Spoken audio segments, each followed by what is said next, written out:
Do you remember the stories about the Babylonian army coming to attack Jerusalem?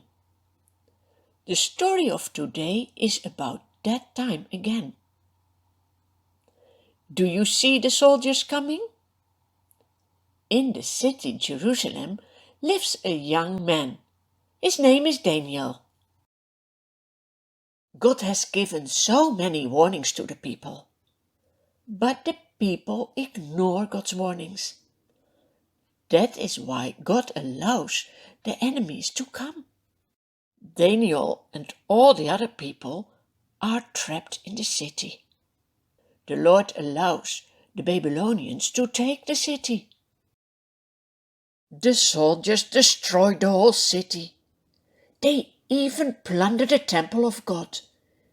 They take golden articles with them back to Babylon.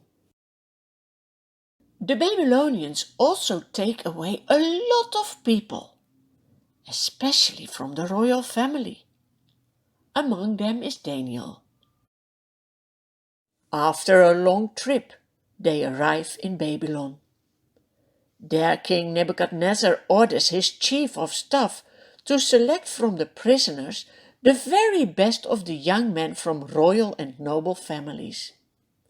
They have to be strong, healthy, good-looking and clever. Daniel is chosen. Also 3 of his friends. Daniel is a beautiful name. It means God is my judge. Also his friends have names that remember them about their God. Their names are Hananiah, Mishael, and Azariah. But now something happens that is very sad. The chief of staff gives them new names. That is because the king wants them to forget their own names, to forget their own God. That's why they get names that honor the Babylonian gods, the idols. Will Daniel forget his God? Will his friends do so? The plan of the king is to train these young men for 3 years. They need to learn the language and literature of Babylon.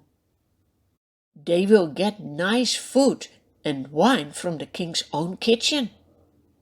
But Daniel knows that these meals are not prepared as God has set out in his laws.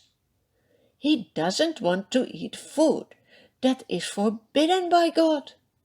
He also doesn't want to drink wine and become drunk. Do you see that Daniel and his friends don't forget God? Daniel asks the chief official for permission not to defile himself with the royal food and wine. Now I read something special in the Bible. God has caused the official to show favor and compassion to Daniel. But the chief is also scared. He says, I am afraid of the king. When you don't look as healthy as the other boys, what will happen to me?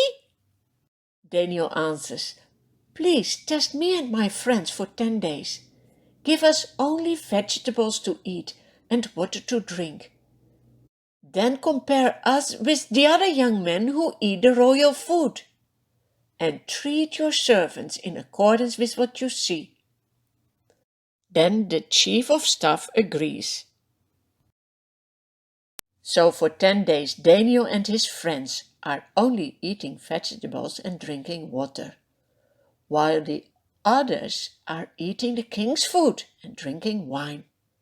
At the end of the 10 days, Daniel and his friends are healthier and better nourished than the rest. So from that day on, Daniel and his friends are allowed to continue on their diet. Do you see that God is blessing Daniel and his friends because they trust him and obey his laws? Let that encourage you as well to trust God and to obey him in everything he asks from you. God makes Daniel and his 4 friends very wise. He gives them a lot of knowledge. Daniel can understand visions and dreams. At the end of the 3 years of training, the chief of staff has to present all the young men to King Nebuchadnezzar. The king talks with all of them. He asks them difficult questions. And what do you think?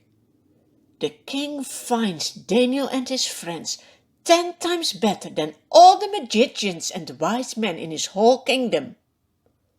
So Daniel and his friends are chosen to enter the king's service.